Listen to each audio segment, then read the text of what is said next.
Welcome to another edition of History Science Fiber. I'm Zoe McDonald, I'm a biologist, and today we are tackling dyeing with the wild mushroom Polyozellus multiplex. Let's get started.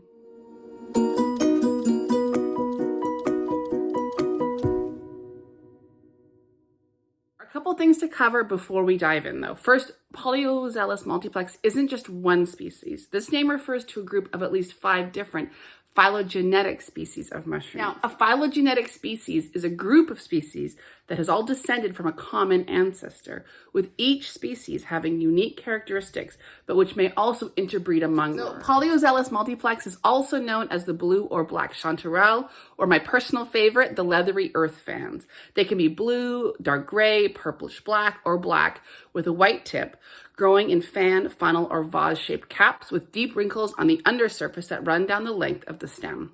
They are often seen growing in large clumps, and they can be found in northern coniferous forests in western and eastern North America, as well as eastern Asia, especially in association with spruce or fir trees. It's the combination of location, physical characteristics of the mushroom, or the macromorphology, and spore size that will help you dig down into which species you may have in your region. Regardless of the specific species you have to work with, the following dye steps should still give you the same results. Here in the Pacific Northwest, it's considered a special mushroom. It's edible and used in high-end restaurants, in part to turn the meal black, much like squid ink does in some of the Italian dishes. But more than that, it's also used in fighting cancers, especially stomach cancers, by inhibiting growth of tumors. In addition, it can be used in the battle against Alzheimer's, as it secretes a substance called polyozellin, which is known to disrupt the chemical pathways of the disease. Not much is known about whether these species should have their own conservation status, but it is clear that they are fairly rare, and harvesting should be done in small amounts, non-commercially, and should always be outside a protected area. So the first thing I like to do right off the bat is decide how much fiber I'm going to be dyeing for the project. I usually have set up these skeins. Each of these skeins is about 20 meters around, or 20 meters long, I mean. These ones that are the darker tan color have been pre-mordanted with 6% weight of ferrous sulfate, or iron. That's why they're darker. And so mordanting with iron tends to give you much darker results. And these ones that just look like the pure white have all been mordanted with 16% a weight of fiber solution of alum or aluminum potassium sulfate. And so introducing your fiber to a metal will help you get different colors, and I'll show you that later. To start with, I think we're gonna do 2 of each. So we're gonna do 2 of these and then 2 of these. So the first thing I'm gonna do is weigh them, and I just tear the weight. So this should read 0. Okay, now I'm gonna put, they're all dry, so I'm just gonna put them in. And that tells us that our weight is about 44 grams. So to dye with this mushroom to full effect, you need 2 to 1, which means we're gonna need about 88 grams of the mushroom. So I'll pull those out, and I'll tear this again. Oh, maybe I have to tear it on that side. Okay, and when it comes to the mushrooms, I have it in 2 styles. This style is the intact mushroom. You can see that spore surface has gotten quite pale. Let me go up to the camera. And the other one that I have for dyeing, it's topped up more finely. It's just right over here. So here it is, Polyozellus multiplex, and it's more finely chopped up before it was dried. And this is exactly what we're going to be dyeing with today. And you can see it's a little brown. So what I want to do is make sure we have about 88 grams. So let's see if we can get that happening.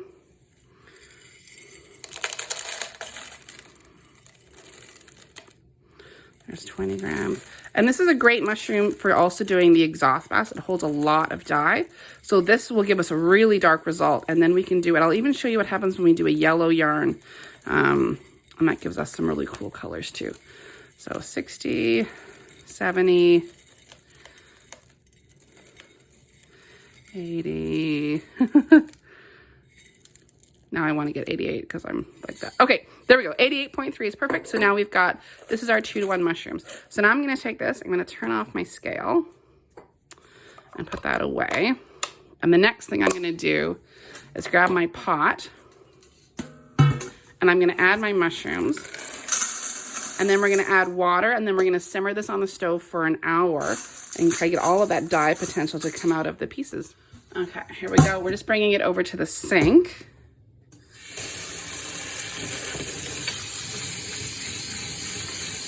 And giving this a good rinse. So we just want to make sure that we fill that up probably about halfway. There is not a lot of yarn.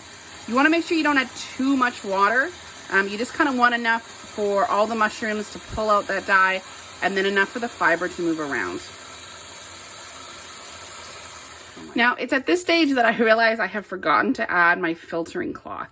I like to add a cloth first, and then I add the mushrooms, and then the water, and then I heat it up, and then I can pull the bag with all the mushroom pieces out. So what I'm going to do is I'm going to scoop out the mushrooms into here, put this into the pot, and if anyone is curious what exactly this is a paint bag. It's available at most paint stores. You can reuse them time and again. They're just really, really fine. They're inexpensive, and they're great for dyeing.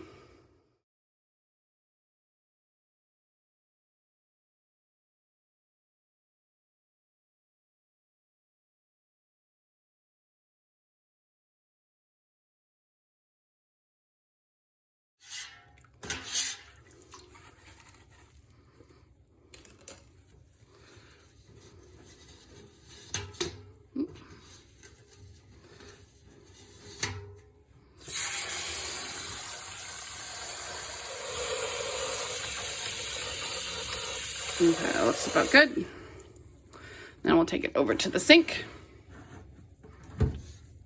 Or over to the stove, I mean.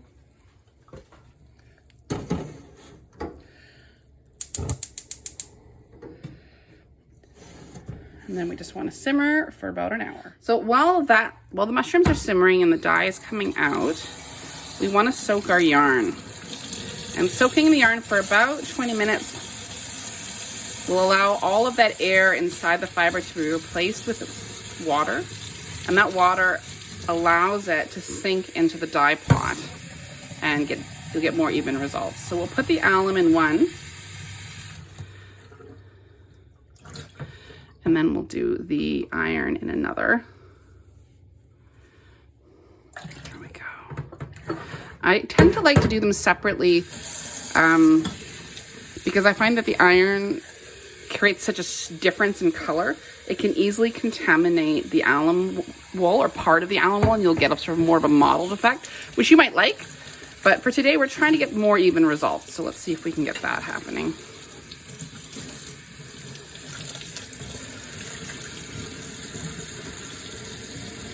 So that's one.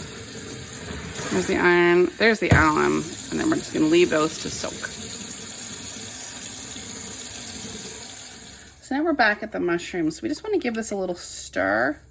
Try and get rid of any pockets of mushrooms that are standing. And you can starting to see that the water is turning a bit of a gray, which is good. And once it's up to about a simmer, about sort of 75 to 80 degrees Celsius, I'll set the timer for an hour. And what you'll see is these pieces that are floating on the top are going to start to sink. And that's a good sign that we have our dye coming out, our dye molecules coming out and going into our dye vat.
Okay, we've now let it sit for an hour and simmer and then let it cool a little bit. If I was dyeing great big skeins, I would definitely let it sit longer and cool it, because it's not good to add wool. There's a big temperature change, because in these jars it's room temperature and here it's probably about 65 or 70 degrees. So it's a big change, but I'm using small skeins and they're mostly sample size and it doesn't seem to make a huge difference in terms of the temperature. But at home, if you were doing a bigger project, definitely let this cool and think about whenever you are changing wool over, always do it slowly, no big temperature shocks. And especially if you're dyeing something like alpaca that can really felt really easily, just be really gentle with it. But I'm gonna add, so these are our two meter long skeins, or just over 20 yards, or 20 meter, 20 yards. So we're gonna add that in. So let's see. So the alum probably shouldn't get as dark as the iron will, but let's have a look. And you can see, because it's been wetted ahead of time, you can see how it just sinks right in. And now I'm gonna add the iron. And put that in. And this iron should go much darker. So let's give that a shot. And so often people will leave it for about an hour. Here you can already see the iron is so much of a darker gray than the alum. So it really does make a difference. So I did one thing backwards, which was I'm supposed to take the bag out first before adding the yarn, which is the entire purpose of the bag. And I just completely lost my mind. So let's grab this wool back out. And then we'll move the bag. That's all of the wool. Okay, so here we go. We're gonna take that bag off. And then we're gonna put that wool back in. So what that's doing is it's removing all of the mushroom pieces all at once. And now you can see that just the beauty of using one of these bags, which is so ridiculous that I've got to take it out, but there you go, mistakes happen. So there we go. Now we have our yarn sitting there.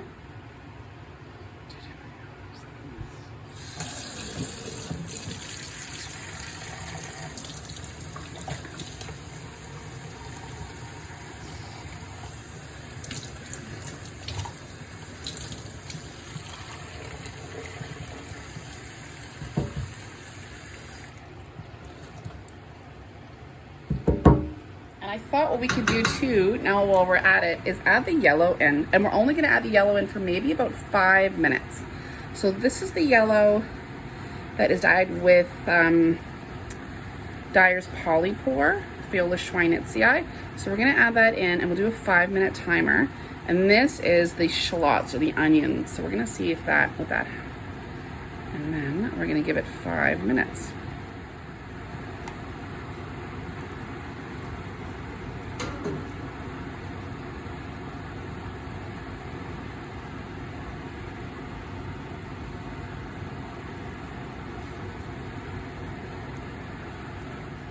Okay, so it's been 5 minutes. Let's have a look. So this is one of the yellows. Whew. Should have worn gloves. Not wearing gloves, that was not smart. It's all right.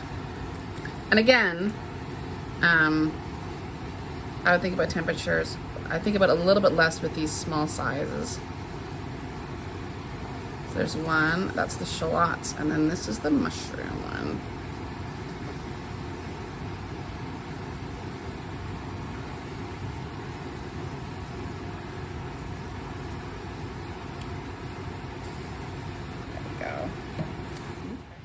Okay, so now we're just gonna rinse it. And I try to make sure it's about the same temperature.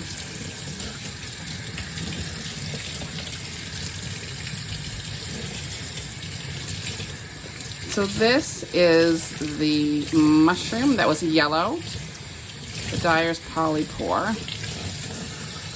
So that's got a beautiful mossy green, really lovely color. Lots of life in there. And now this is the shallots.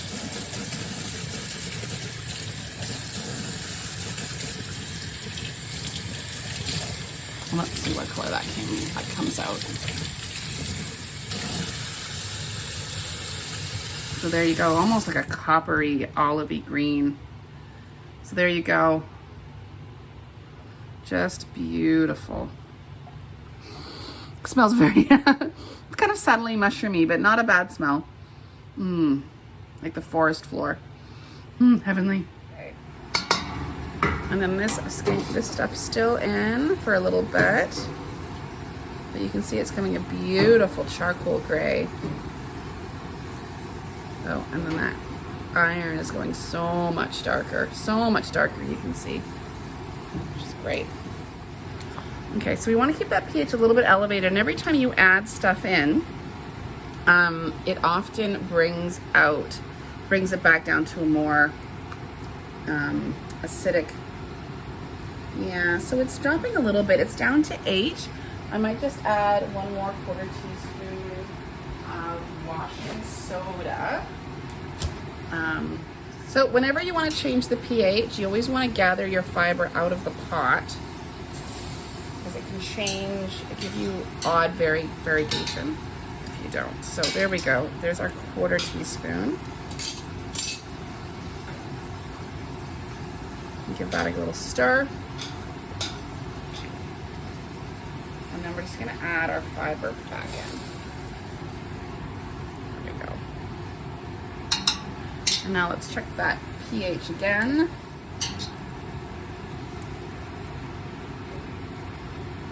And we're back up to 9, so that's perfect. Okay, so there's 20 minutes left in the hour, and I just wanted to have a look. So there's the iron. It's a beautiful black, and then this alum is like a charcoaly gray. It's looking great. So those colors should firm up for another 20 minutes, and then we will take it out and add some more as an exhaust bath.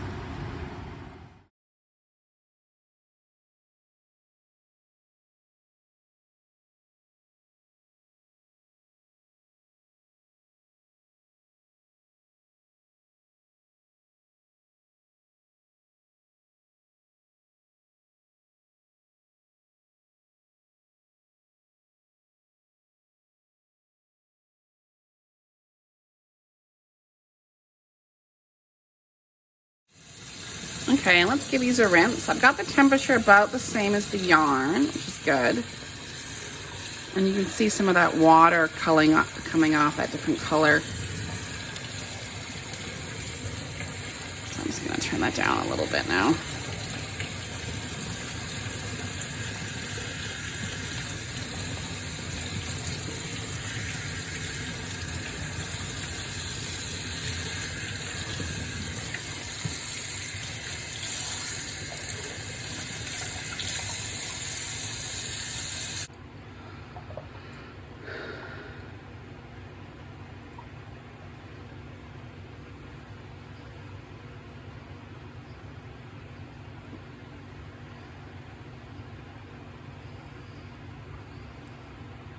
It was somebody that I don't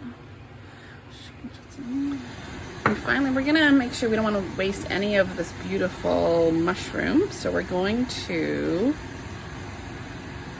add in more iron and see if we can get more of that beautiful black.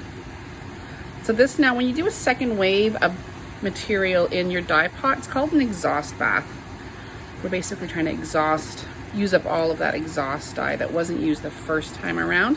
Now the colors are generally not going to be as bright, but you can still get some great results, and especially if you've got a project where you want a little bit of color depth change, doing this kind of thing is a great way to do it.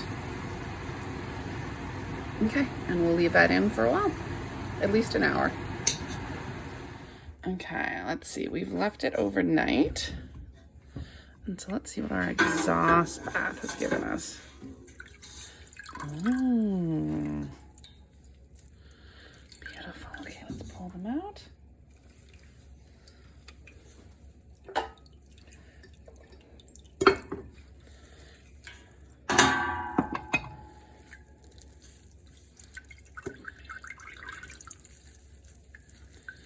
Make sure I got them all.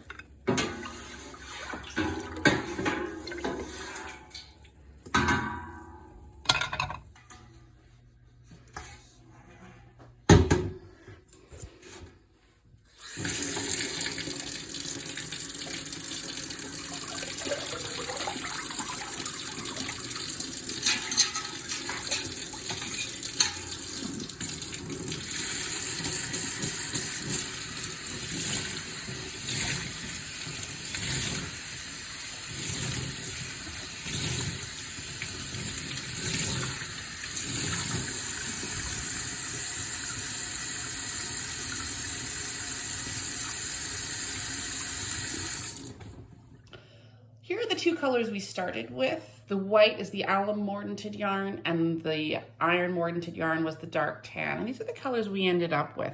From the iron mordanted tan, this is the first bath here. We got a true black and a really dark gray from the alum. And then the first exhaust bath is here, and it gave a medium gray. And then the second exhaust bath ended up this much. It's a lighter gray, but it's still a really nice color. There's the white for comparison. And then here's was our two yellows. This was the mushroom dye, and then here was the onion dye. So all in all, it was about a pound of fiber from 88 grams, or about 3 ounces of the Polyozellus multiplex. Hi everyone, thanks so much for tuning in today to learn more about Polyozellus multiplex and how to dye with mushrooms. And I hope you're able to find more mushrooms in your area and find out what kind of color you can get from them. Feel free to like and subscribe for future videos on how to forage, grow, and make your own natural dyes.